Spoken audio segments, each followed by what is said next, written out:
Now everybody's handing me papers. I took yours. What are you doing? When they were, This was an. oh, this is the first time you sit? This is an extra one. There's another one too. You got one? See? Okay. Yeah, they're around. We can share all of that. I'm very Yeah, I got it. Okay. I don't read them off. I did it. Oh. No, but this is already needed. Okay, we're ready to start the meeting. Good afternoon, meeting of January the 9th at 2:02 in the afternoon. So I could first ask, has everybody read the minutes, gone over the minutes for the today's meeting from last month? I'll glance very quickly. I apologize, I thought I sent it all to you with the notice, but I guess I just sent the financial report. It's because Terry keeps me in line about that kind of stuff. Cassie's not so strict. Right, she's much more lenient. Very lenient.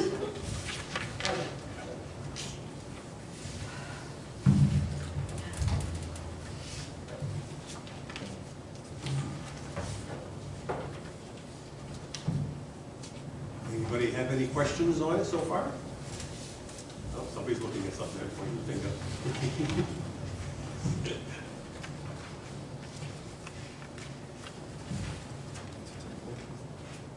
Do I have a motion to accept the minutes?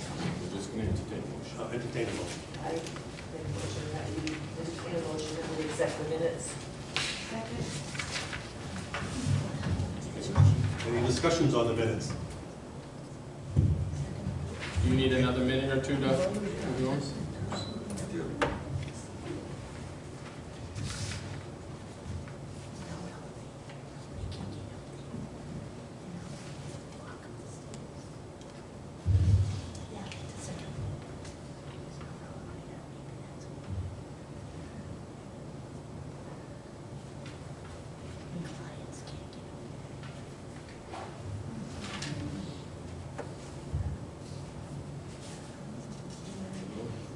Now we're all set to, okay, all in favor? All right, okay, so accepted, very good, thank you. Any opposed? Any opposed? All right, now we're going to do the treasurer's report. You can pull that right up to you. All right, Mike has supplied you all with the budget report for 12/31/22, last day of 2022. The first item, the first report is the general fund, and as always, that is in good shape, the normal salaries. You will notice at the bottom, general fund, the total have increased from to 197.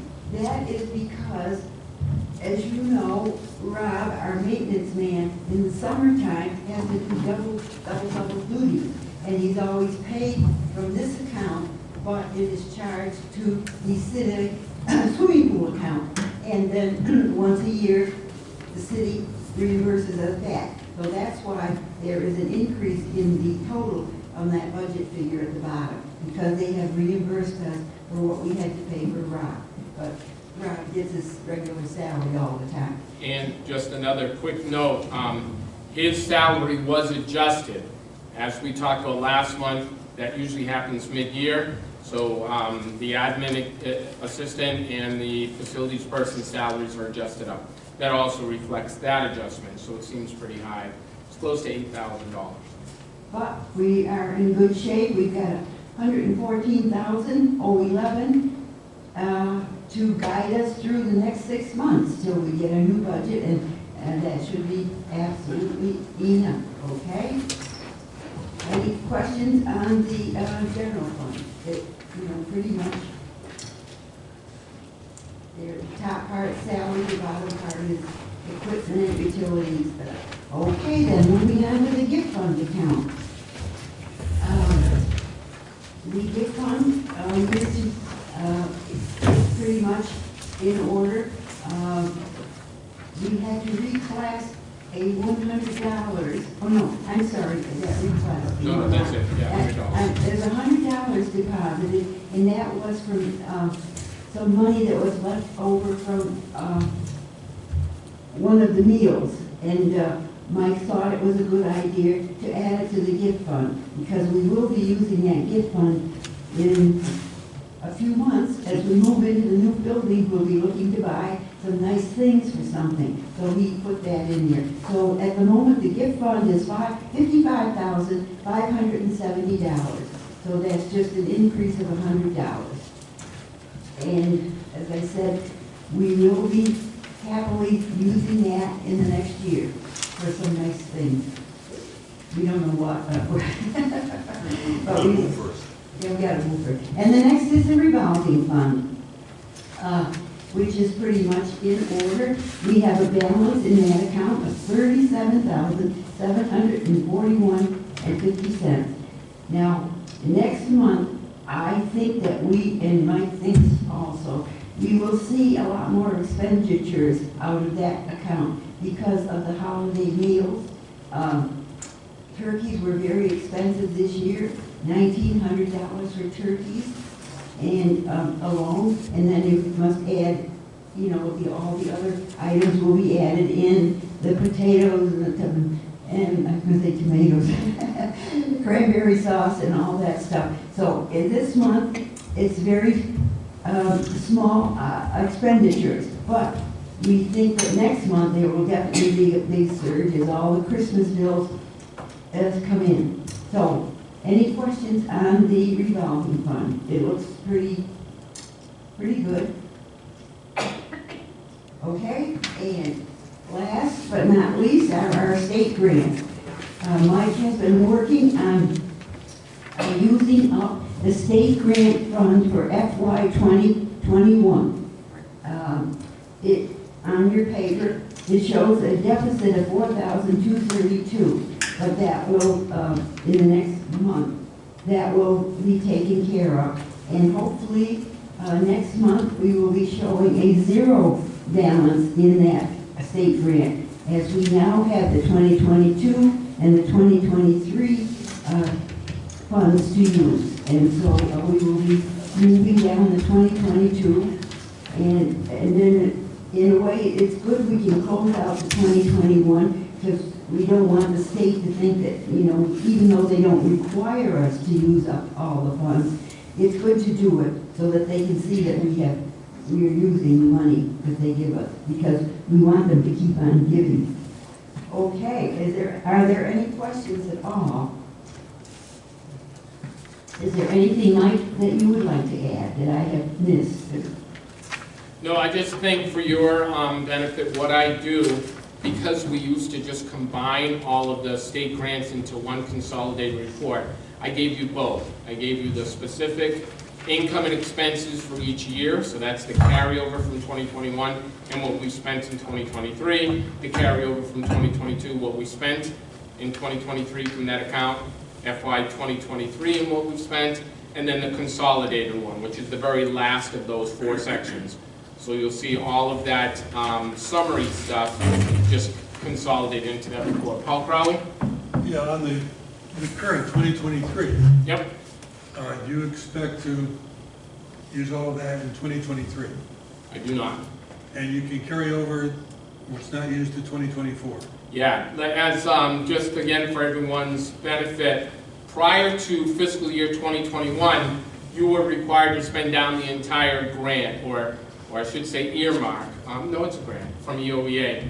There was no provision for carryovers, and in some cases, a senior center community would get dinged for not spending that money. Once COVID hit, they relaxed and eliminated those requirements. The carryover should still not be significant, so we shouldn't be carrying over the whole grant amount, but show that we're spending money that's in line with what the Council on Aging's priorities are and projects are. So we can't buy that vacation house that I've been advocating for in Aruba.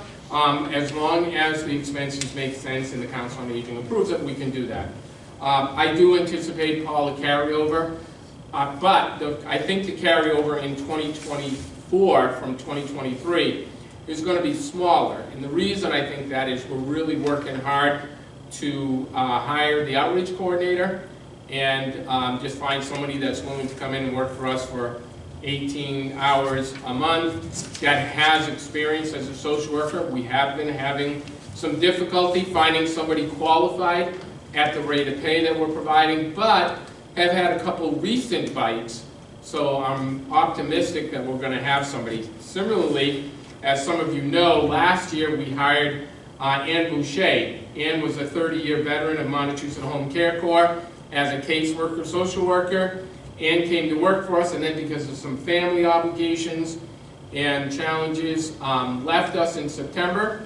Those have now ebbed, and she has asked if she can come back. And so we're looking at a midweek, Tuesday, Wednesday, Thursday, a couple hours each for Ann. So we will have that outreach worker position very quickly filled, at least with Ann, and then we hope for the part-time paid person.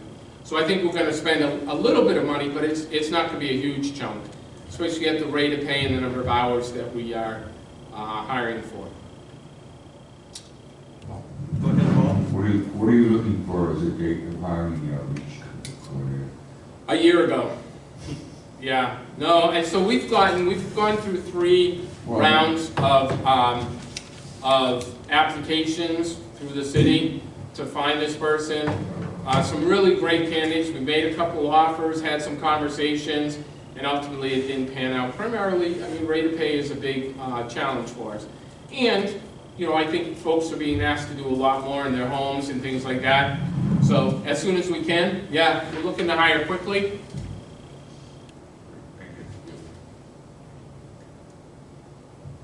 Any other questions? Okay. I have a motion to accept the minutes. Entertain a motion. Just gonna entertain a motion for financial report. Entertain a motion for the financial report. I entertain a motion to accept the financial report. Second. Very good. Any discussions on it? All right, so vote. All in favor? No, we gotta actually take a vote now. All in favor? Oh, you're gonna ask that. All in favor? Aye. Any opposed? Any opposed? Okay, next thing on the list is for old business.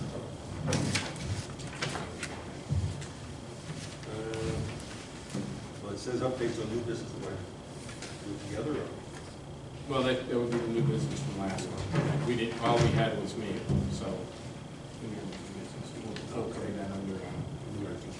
All right. No.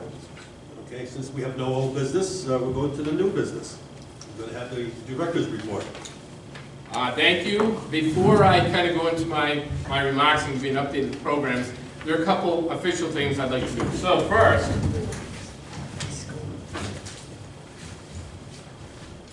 you know, Ron has dutifully stepped up as chairman for the last year. We're very appreciative. And to mark the occasion of his, you know, installation and obvious work that he's done, we want to present him with our senior center staff shirt that we just had made. All the staff were presented with a shirt, and you'll notice that your name is dutifully, so you can't sell it on eBay. But I was going to say, if gray didn't look good on him, but he's wearing gray, so that issue is moved. We also got a blue one for you, so depending on the thing. Those I got them very inexpensively. They're ultra smalls, but they should look good. They'll look fine. You know, I sized them before we went. I also want to give, and feel free to swap these around between yourselves. So if you're not happy with the color, a scarf that is not embroidered Council on Aging, but you can wear them. Save that one. This one? This one? Yeah, she's a pink girl. Something to wear for yoga class. So we expect you to wear these scarves now throughout the winter months to all the board meetings. So we don't get That's. You're good. Cashmere here. Cashmere here. No one, oh, I was gonna say, because it feels really nice. But it's not cashmere. Perfect. That's perfect. Wow, so you did that purpose. A little gift from, we have a lot of folks that support the senior center, and we were able to acquire these as just a small token of the appreciation we have for you. And I really mean that from the bottom of our heart. You guys on this board you folks have been so unbelievably supportive and involved, and that speaks volumes to our senior center population. So thank you for being so engaged, and I look forward to the next year working with you, hopefully, God willing. All right, so a few things on the program I just want to let you know about. In December, we had our COVID vaccine clinic. For those of you who don't know, we created a model template for our program, so it's turnkey. That day, we were surprised because the Department of Public Health and the Board of Health made an inspection of our COVID clinic. And we were surprised, but not entirely surprised. They kind of gave me the heads up. And we welcomed and invited them to. I think we run a really good clinic. We've created a policy and procedure manual on it. It's now turnkey. So turnkey that DPH has asked us to use the model for other communities, and we gave them our program in writing, so they'll be able to just implement that in other places. And I think that, again, speaks volumes of the staff, the board that makes the policies, and our volunteers, who were incredible. DPH's comments were things like, we've never been to a clinic where they had parking attendants. We did, right? To make it easy for folks to turn things around. A refreshment station, check-in people, folks that were available to help people that were coming to the clinic fill out their paperwork. It was awesome. It really went well, and it's because of just a great group of people coming together. DPH has also asked us to host another clinic, so we have readily agreed. I don't know if it'll be as robust as the last one. We did about 180 patients that day. The walk-in clinics, for the 6 weeks prior, we're getting about 14 or 15 people over a 5-hour period. We got 180 that we registered, pre-registered. That was another thing that we're really impressed is that everybody's paperwork was done when they walked in the door. So it literally was under 20 minutes from walking in, getting your shot, and leaving. So we'll do another clinic on March 13th. Please pass the word, use your social media and your networks. Let folks know if they need the vaccine, they can get it here. We will also be offering $75 gift cards again. DPH has extended that invitation to us, so we'll be able to bring that to the folks in this community. We had a lot of first-time people at the COVID clinic in December, which was remarkable. That's exactly who they were looking for, and we were able to reach out to that population. We're going to do a couple things differently in terms of promotion and marketing to get the word out to some of the populations that are less than adequate vaccine rates, and I think we're going to have some success in that. We also were given another grant. Well, we think we're going to be given a grant, and the organization shall remain nameless at this point, but because of the work we've done, they've recognized the heavy lift that the Senior Center has done over the last 2 years, both for the clinics that we've held here, the ones we supported at the PACC, and this could mean up to about a $10,000 grant for us. $10,000, free and clear to use in whatever ways we want to use it, which would be remarkable. So keep your fingers crossed about that. We had a super December lineup. We had our Council on Aging open house. We had the Golden Age Club Christmas party. We had the AARP Christmas party. We had the Veterans Christmas party. All of them seeing very good numbers. AARP, I think we're close to 70. The vets, we had 40, 48, 50 people at the vets, which is veterans only. That was, for me, just a great indicator that we're doing a couple things right. I have to certainly thank those that helped with the holiday drive-through. We ended up postponing the Christmas drive-through from the Friday before Christmas to the Friday before New Year's because of an anticipated snowstorm bringing 14 to 16 inches of snow. For those of you that looked out your window, the Friday before, it was 55 degrees, but raining cats and dogs. It was a terrible day, windy. We would never have been able to put the tents out. So in 100% confidence of canceling that day. We went to the next week, where it was a beautiful day, and we served the same numbers of people. We didn't have anybody not show up. In fact, our numbers increased because we delayed the week. None of that would have been possible. Thanksgiving and Christmas would not have been possible without these organizations.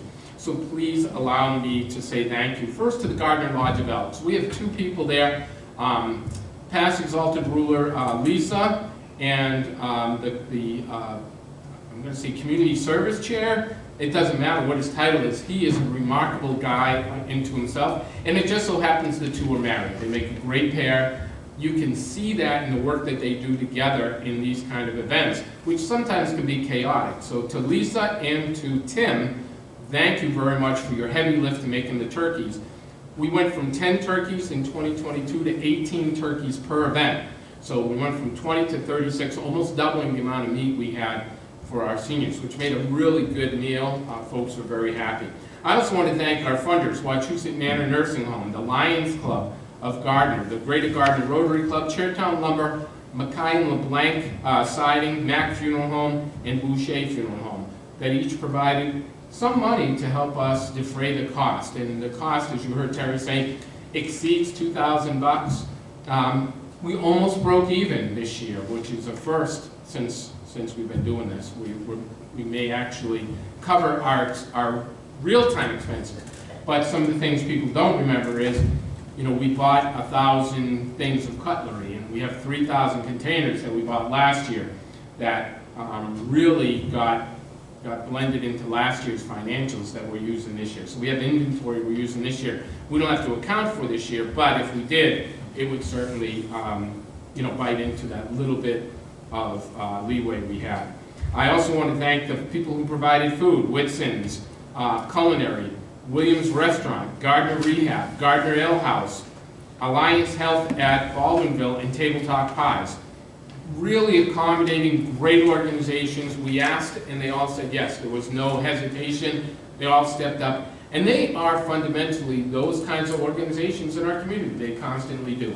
So we want to make sure that our folks in this community know the heavy lift that those groups did to make our meal so successful. There were others. Certainly the mayor's office providing some funding for some of the infrastructure, tents, and the culinary and the food containers. Hannaford's that really worked hard to get us the best pricing on the meats, and more importantly, ordered it in advance when they were expecting a, not having a robust supply. They made sure our order was in and those turkeys were set aside for us. So I really appreciate the heavy lift of all the folks at Hannaford's and the Gardner CAC that always provides us technical advice and assistance and support, including people, to make our events great. So that's our Christmas events. They were great. I hope that you were able to come and be part of those and celebrate the season with your Gardner Senior Center. Some new programs coming up on the 25th. We have BJ Farrell. We have about 150 people signed up, and then we have the staff on top of that, so that'll be a great event. Not being funny when I tell you this, one of the things that is going to be a challenge for us is going to be in the PACC meeting room with the Middlesex County Volunteer Fife and Drum Band. I imagine they're going to be a little loud, and I'm excited about that, but some of the folks that are attending may not be. We have a plan in place for that, and when you see it, you'll laugh. I think you will, but I think it's a practical solution. Paul Fitzpatrick from LLC Financial, so that's affiliated with the Gardner Franco-American. Paul has agreed to do office hours here to be available to seniors that have questions about investments and retirement plans and things like that. Paul will be doing office hours on the last Tuesday of every month from 3 o'clock to 4 o'clock. So if you're interested, please come to that. We're excited about that. Our caregiver support group has changed to the second Tuesday of the month at 3 o'clock to 4 o'clock. And we have a number of people that have called and reserved for tomorrow. So this will be our most robust, most heavily attended meeting tomorrow since we started it. Sand for Seniors is in effect right now. We're underway getting registrations. Once we get those registrations and the addresses, we'll distribute the sand on the 16th, that weekend of the 16th, which is Martin Luther King's holiday. Now, I want to ask and invite you, if you're interested in grabbing a shovel and helping fill 5-gallon buckets with sand, and delivering. I won't make you carry them because they're heavy as ever, like they're really heavy. So we'll have some folks that can carry those and not be putting people in danger. But if you want to come and knock on the door and tell people that their sand is here, let them know that it's been delivered. We invite and encourage you to be a part of that. We'll have a couple of cars going out and delivering those that morning. Last year we did about 50 seniors. We expect we'll do 50 this year as well. And we just heard from, again, the Gardner CAC, a great partner, that they're getting us between another 100 and 150 buckets. So we'll have a supply for the next couple years. We won't have to go scrounging and asking for buckets for sand for seniors. So I want to thank them for thinking of us. Tax aid starts on the 31st of January here at the Gardner Senior Center. That is AARP Foundation Tax Aid. It provides free tax preparation services to low-income and age-eligible folks. It's really not meant, oh look, it's right up on the screen right now. It's not really meant for folks that have complicated, complex, tax returns with a lot of credits and deductions. It's really meant for kind of the single-income folks that really make up a lot of our senior population. Those appointments are now well into March. We filled all of our appointment days. That's every Monday, every Tuesday, I'm sorry, every Tuesday from now, January 31st till March, the first week of March. So if people want appointments, they should call because there are only a few weeks left to get appointments in. We have Quabbin Valley Healthcare is coming in and sponsoring a monthly program. As you know, it used to be Gardner Rehab. Not that Gardner Rehab doesn't want to do it, but the person who did it, Michelle Morin, who worked for Gardner Rehab, now works for Quabbin Valley and asked if she can come. We're so pleased to have Michelle. She does a great job. We're really looking forward to this new partnership with Quabbin Valley. But I want to also say we expect to continue that relationship with Gardner Rehab. So we think we're going to have two pretty robust programs every month, unique and interesting programs from those two organizations. That's the last Wednesday of the month with Michelle in Quabbin Valley, so if you're interested in coming to armchair travel or presentation, we invite and encourage you to do that. Also coming up in February, we have our tea, our yearly annual tea program. That's been very well attended and populated, so we hope that you will join us for that. We have two new yoga instructors. So on Friday, Stephanie Lazat is doing some professional development in classes. She won't be doing Friday yoga for about a month and a half. Nina Vecchi is doing chair yoga for us, and Sandy Marcel is doing mat yoga for us. In addition, we're looking at adding another mat yoga class during the week. So having a second mat yoga class to offer to our seniors at a different time, so that we can meet some of the need. Our basket weaving is coming up on February 13th by a certain Italian guy named Leone. Not Leone, Leone. I gave him a hard time the other day. I now know how to say it because Just somebody didn't told want me that. the right word to match with it. He So. just didn't want to say that E at the end. No, yeah, with silent, like you should be. I say with love and adoration, I'm just kidding. Fair enough. Don't ever be silent. We have our knockout pool tournament coming up in March, and we have an unbelievable lineup of trips and excursions from now until December of next year. Every month a major trip and program. First time we've kind of had this schedule in advance. So really some neat things happening. As you all know, we did the walkthrough. I reported on that last month. We are planning on two things. Next month, we're going to have another meet and greet with the chairman and myself. Several board members attended that. We invite and encourage you to come and answer questions or add your thoughts to that presentation. It's really just letting folks know what our plan is for Waterford, where we're going to be located in Waterford, what the footprint looks like. I gave you another copy just for your own reference. If anybody asks, you have that now to use. We also talked about room assignments, what we're going to use some of the rooms for. Some of them will be dedicated permanent rooms set aside for those activities and events, and some will be more fluid turnover rooms that we'll do for daily kind of programs. I also got a note from, and I haven't told Ron this, so you're all hearing this for the first time, we are under the umbrella of the Executive Office of Elder Affairs. As many of you know, they kind of monitor us. All of our, say, elder protected services go through them. Our funding comes through them. So they have a little bit of a stake in the senior center. We had the luxury of having our our account manager, if you will, our community service liaison from EOEA, attend our health fair and have heard just really wonderful stuff from him about what he thought about it and how to engage others in the community or communities that he serves in these kind of programs. He has also reached out to the secretary with information about our impending move and new location.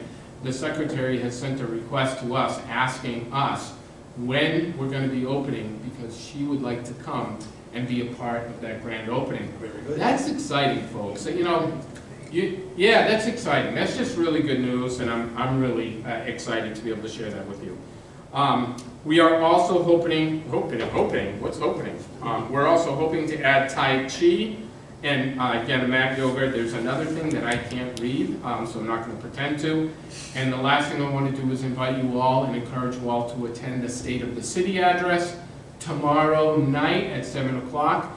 The address will be, the address will be presented and projected from Gardner City Council chambers. The chambers are too small to hold a community, so it'll be simulcast at the Gardner City Hall auditorium. So if you want to come, there'll be plenty of seats, plenty of space. There'll be a reception followed, catered by Gardner Ale House, so you'll get some snacks and some treats. After the mayor's State of the City address, he will then go to Lizzie Kaczynskis, the president of the City Council, who will give the City Council's perspective and address from Gardner City Hall Auditorium. So it should be a really cool event marking this year's bicentennial for the City of Gardner, and we hope that you all, if you can, join us for some great information, a great presentation, some, certainly some treats from Gardner Ale House and that social aspect. Plan on staying out at least, plan on staying out late. That's all I have. Are there any questions? Any questions? Thoughts? Yep. I have a few questions, because maybe I just didn't get the information written down quickly enough. The next clinic on March, what was the date for March what? 13th, March 13th, Monday, March 13th. That'll be 12:30 to 6, 12:30 to 5. We're thinking of cutting the hours a little bit, but we'll still be an afternoon to early evening clinic. Okay, and when again was the caregiver support? Caregiver support is always the second Tuesday of the month from 3 o'clock p.m. to 4:30. And that program is facilitated by Jen LaRoche. Jen is the clinical vice president for clinical and support options, which is the largest mental health agency in Gardner, certainly in Gardner and Points West. So that's Athol, Greenfield, Orange, so those communities. Jen has agreed to facilitate that herself. We've also looked at a whole slew of programs associated with caregiver. Like, what does it mean to be, what can I think of this? Vicarious trauma, and how do you do self-care? What are some of the agencies that provide support and services to folks that are physically immobile or need kind of home help, including homemakers and nurses, and how do you access those? So some really good stuff. A really interesting note, if I can digress for a minute. CSO received the award from the Commonwealth of Massachusetts to be our emergency service provider. And as an ESP, they're responsible for going in and doing crisis assessments on folks that are in a mental health crisis. So they go to group homes, hospitals, institutions, they do that assessment and make a determination on that person's base level of care. What do they need? In-hospital, inpatient hospitalization, outpatient, medication, or just some general support. They do that. It's a vital service that up until January 1st was done by Community Health Connections, Community Health Link. And CSO is now our ESP. It means a remarkable change in how that model of mental health care is provided in our community. And the fact that she recognizes that clinicians have to be in the community is exceptional. She's also talked about the likelihood that we will have a presence, if not weekly, monthly, by a mental health professional from CSO at the senior center when we move. So they'll be there. And why they're there, it's not because we all need or don't need mental health services, right? Because we all live on a spectrum. Some days we may need it more, some days not. But certainly we have family that needs it. Certainly we have grandchildren or neighbors or friends and don't always know what to do or say or how to make referrals. Having that professional in the building will provide a huge resource to certainly our seniors and our community at large. That was your quick answer, March 13th. That was my quick answer. Get that all written down now. Well, getting back to March 13th, are all vaccines available? Same, yeah, it's the same, we'll use the same model. All vaccines, first dose, second dose are available. The bivalent is going to be available. And kids' doses will be available. So the vaccine is available to anybody 5 years of age and older. So it's open to anyone, not just seniors. It's a community vaccine clinic hosted by the Senior Center. I will say about 90% of the folks that came for the vaccine in December were seniors. So we're really providing that service to the folks in our community that need it the most. And anybody that goes to the stand, does anybody they have to call in to ask people? Yeah, you have to register, yeah, otherwise you won't know where to deliver. Oh, yeah. So you must call, we'll take your name, your address.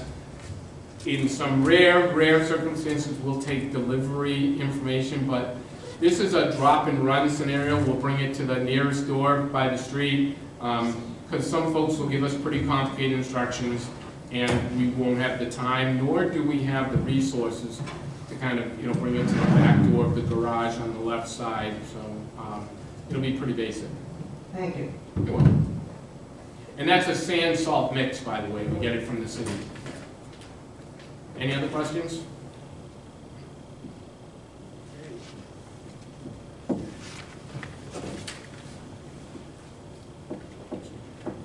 All right, now,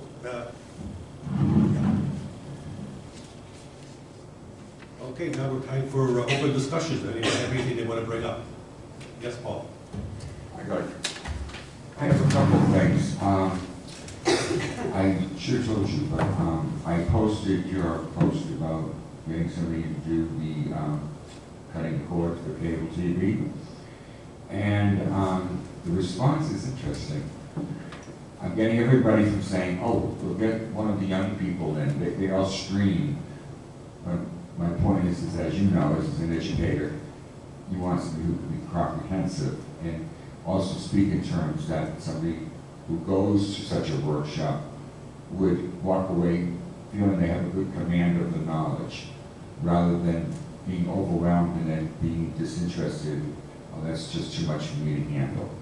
So I also, there was a woman who is a media teacher at the high school, and she says I could do this, which makes her an educator, which perked up my ears. And I told her to call the center, and she was, I can also bring a couple of students as assistants. Oh, that would be great. Yeah. What a great idea and a great connection. I'm also going to just put a caveat. I think that folks, when they hear the message that we're doing a cutting the cable program, we are not opposed to cable. No. That Comcast has been very supportive of us, as many of you know. We do a monthly show because of the support of Comcast. But the reality is that some of our seniors are on a fixed budget and they're looking for ways to cut costs. And this certainly is one of those ways among many. So it certainly isn't an indictment against the current cable provider, but really an opportunity to explore and see whether or not these options fit folks that are looking to reduce their costs. Okay, well, the good thing is, too, is that Comcast is the only game in town, both for cable and for internet. There are very few internet providers for Gardner, if any, that I've heard of, that are reliable. The second thing about the post was the response I'm getting from seniors. Oh, I want to go to that class. I want to go to, it was very positive as far as, they want to know how to do this. So I think the demand is there. It's just a matter of finding the right person. Yeah, totally.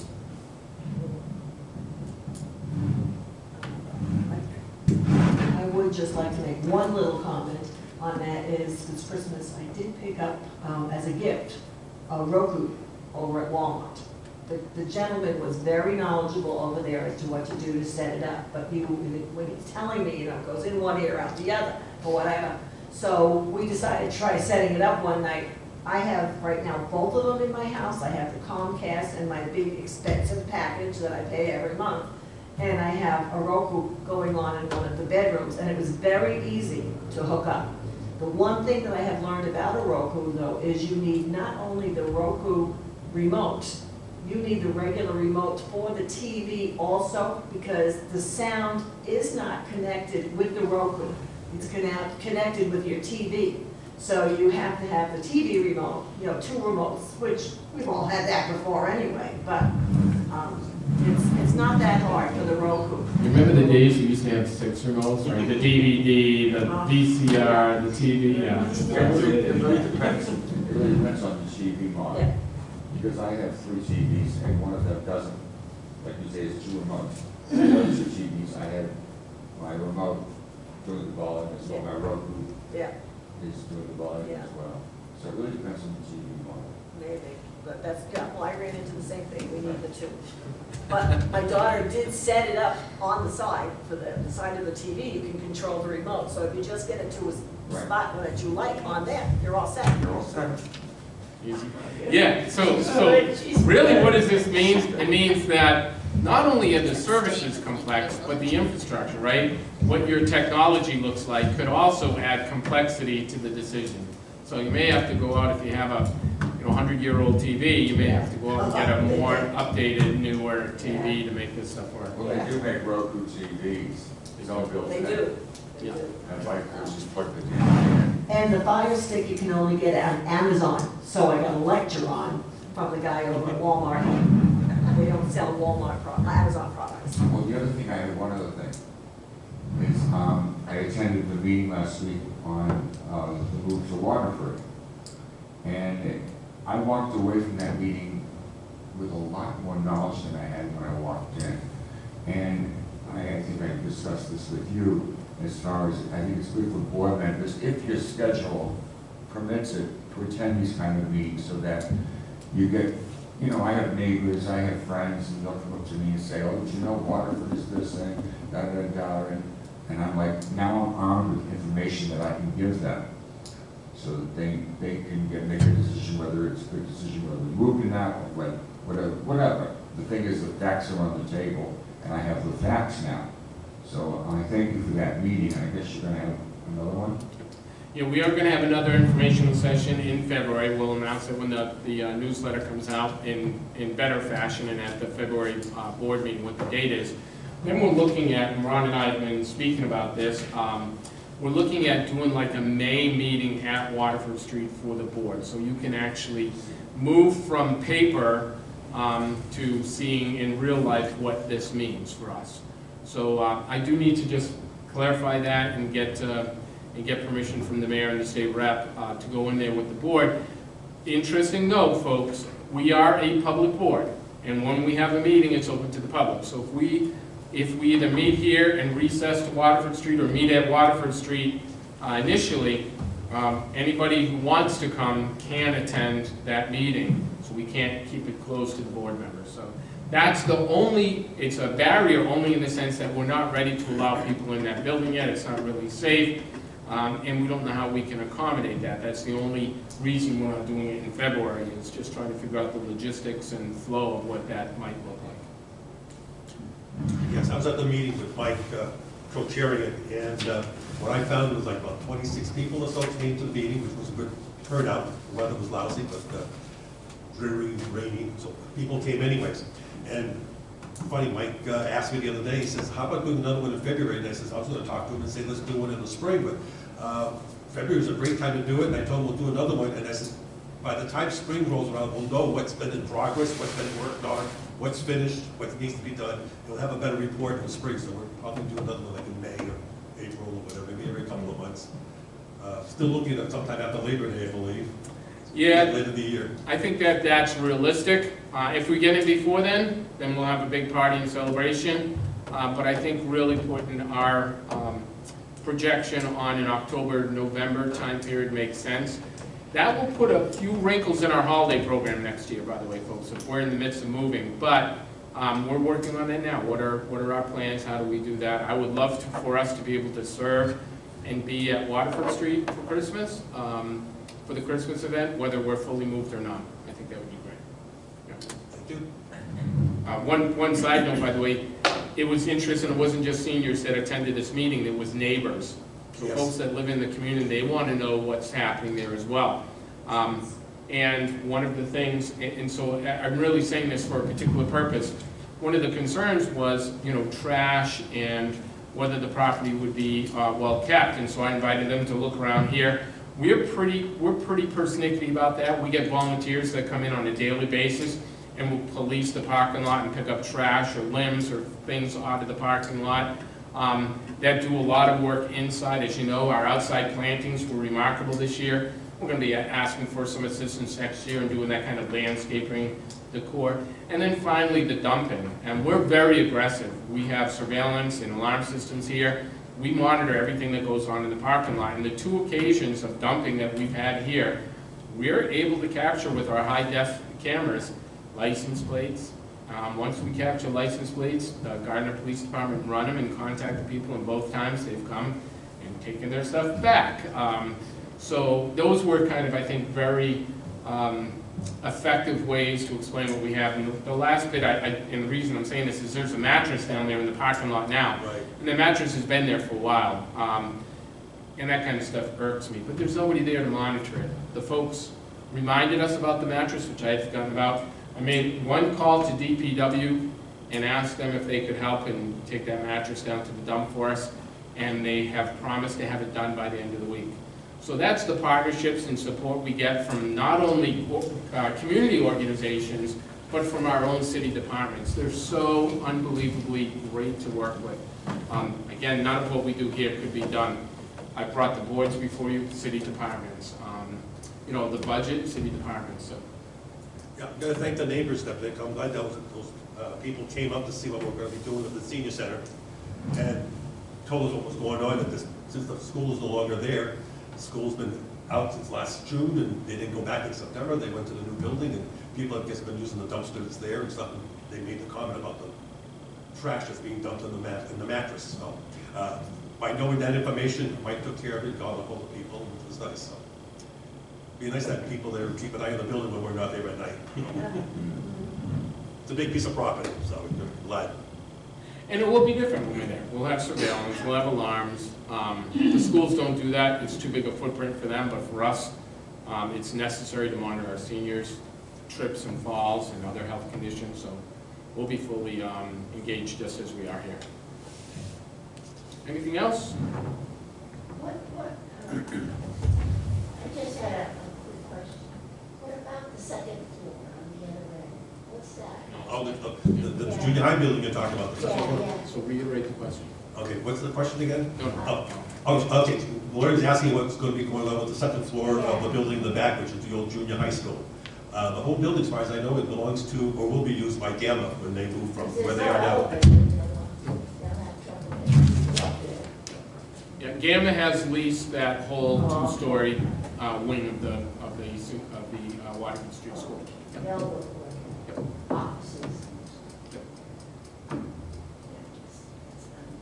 Okay, any other discussion? Anybody has anything they want to bring up? I noticed Mike gave us a new printout. We got an older one, we got the new one. One's written by the engineers. Is that from the brand new? Is that from the? No, that was from 5 or 6 years ago Okay. when they started looking at adaptive use. Yeah.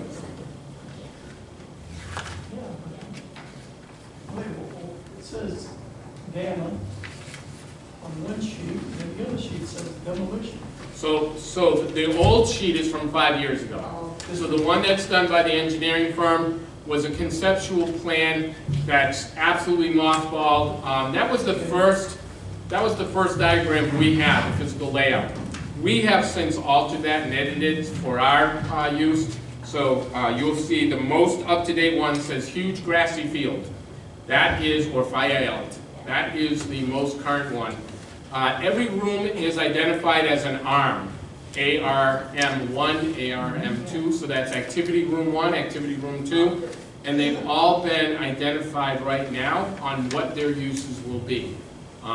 So what we will do in a month or two, the staff and the architects will go down and do a final measurement of the rooms, make sure things like pool tables fit in the rooms that we have allocated for pool tables, that the yoga and line dancing rooms will be big enough for line dancing and yoga, and then finalize that floor plan. But right now, I would say it's probably 80% in concrete what we're going to be doing with the rooms. And we talked a little bit about that at the education meeting. If everybody wants more information, I'm happy to do that after this meeting or at the open meeting in February.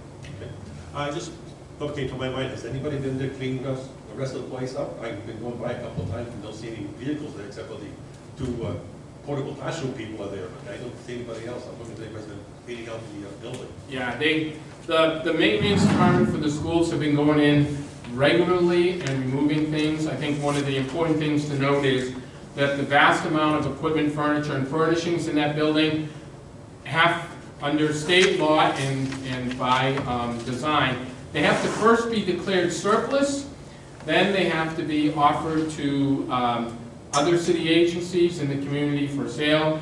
If they are in terrible condition, broken, not useful in their current condition, they can be thrown away, but not until they've been declared surplus. So the school department has gone through the process of doing the surplus declaration, have posted that, and now are in the process of removing the broken and unusable remaining items. That is going to be a summer-long process. There's still a little bit of stuff, but boy, compared to the first time we went in, We had to watch out where we walked. there's very, very little left. Still something, but very little left. So they've taken a lot of it out, put it in storage, removed the broken items, and are making the other stuff available. There's not a lot left. I do want to remind people, I meant to mention this as well, as far as the new location goes, and we announced this at the community, we're looking for volunteers to come in and paint. We're hoping to get a paint sprayer, which will certainly expedite the process, make it a lot faster and more efficient for the big rooms, but the little rooms, that's going to take some TLC and some real focus. So if anybody's interested in lending a roller or a paintbrush for a couple days, we'll do a couple short stints, a couple 4-hour painting days, and if you're inclined, let us know. We're always looking for volunteers. And folks in the community, if you're looking for something to do and would like to get back to the senior center, we're looking for painters.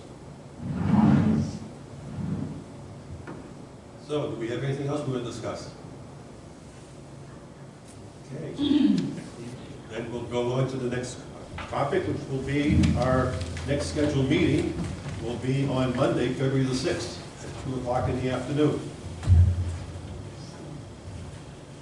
And can I have a motion to adjourn for today? I make a motion. Okay, we'll put Paul, second? Adele, okay. Very good. Thank you very much, everyone, and we'll see you next month.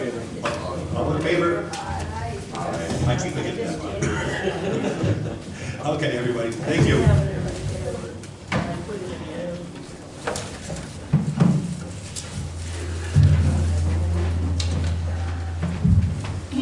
How'd it go? Nice start. Thank you. A couple people are modeling them, I don't know.